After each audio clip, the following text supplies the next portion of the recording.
Hello. How's everybody doing tonight? Okay, pretty good. Okay, sensing a little unease in the crowd.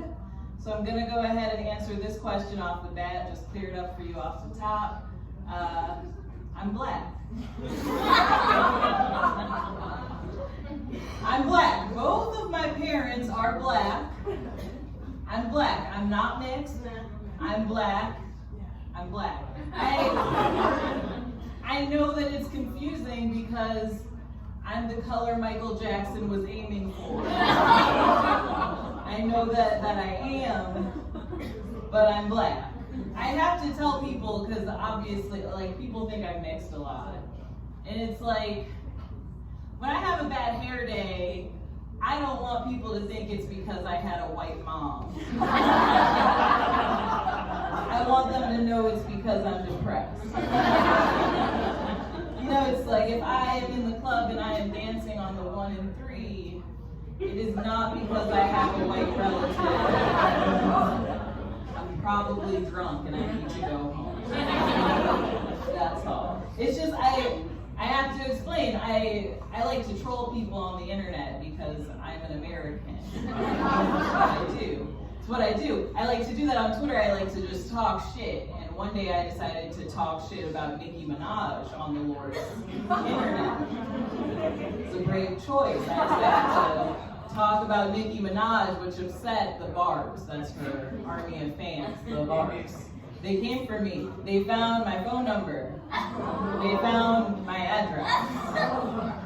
I was terrified. But the meanest thing someone said to me, this guy goes, "Who the fuck do you think you are, you Tracy Ellis, Down syndrome Ross looking ass bitch?"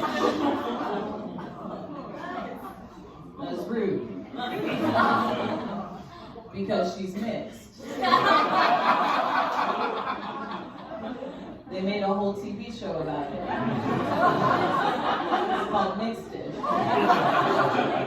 Not in the spinoff, put me on the main cast. Black.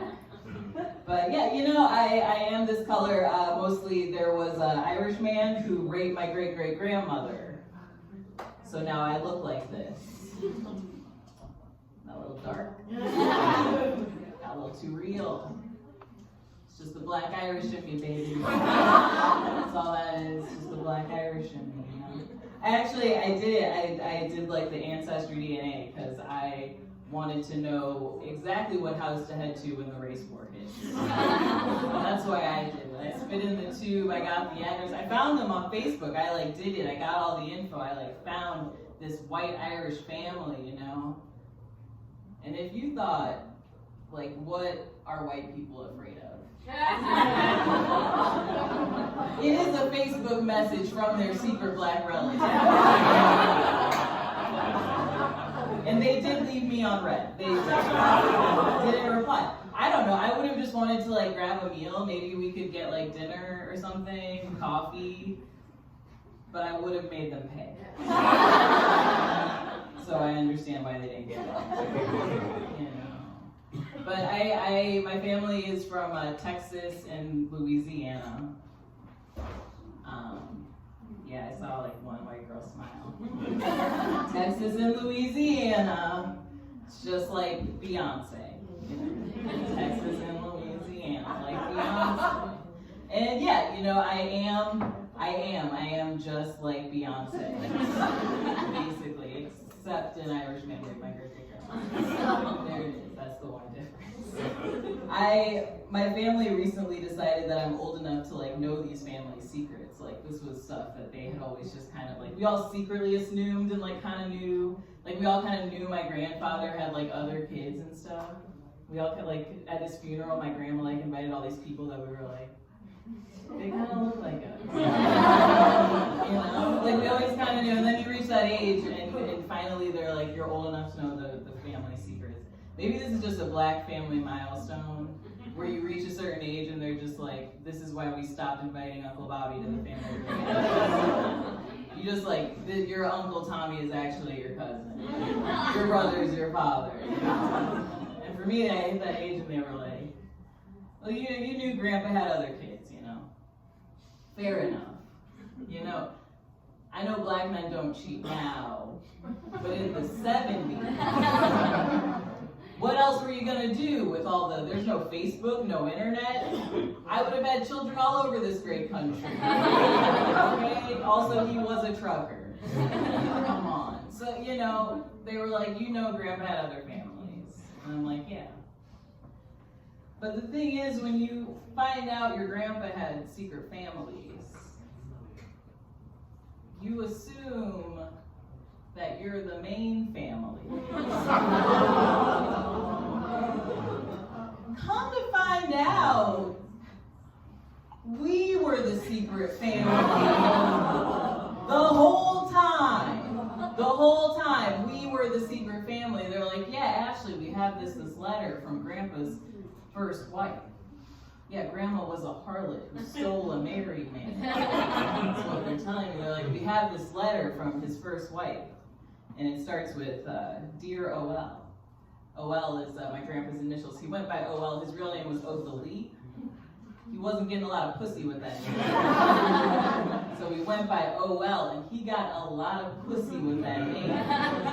He nailed it. It goes, Dear O.L., I call that woman the magic because you can't keep your hands off of her. That's a horrible way to find out your grandma has magic pussy. I mean, I had my suspicions because I got it from somewhere. But gosh, she had that home wrecking pussy. My dear grandma. God rest her soul. But I'm not one for secrets. Like, I always was just very, open with my family about who I am. Like, I was always very, very gay. Like, as a child, I would make out with my my-size Barbies. You know, I always was just very gay. My mom hated it. She tried to send me to conversion therapy. But we were poor. So it was actually just, I would meet with the pastor's wife before service on Sundays. And I do get why she chose the pastor's wife, because I was caught masturbating to Whitney Houston many times. Yeah, because of the movie. You got it. You know, so I got that. But it was like, I would go in early, I'd meet with the pastor's wife, and she was this beautiful woman. She was gorgeous. She always wore these head to toe beautiful outfits, you know. She was amazing. She would sit, she would listen to me. She would just hear me out. I could talk to her about my feelings, my week, my everything. And it's like, what I'm saying is like, no, she didn't make me straight. She didn't make me straight. But she did give me a weird fetish for big hats and white tights that I have never been able to shake.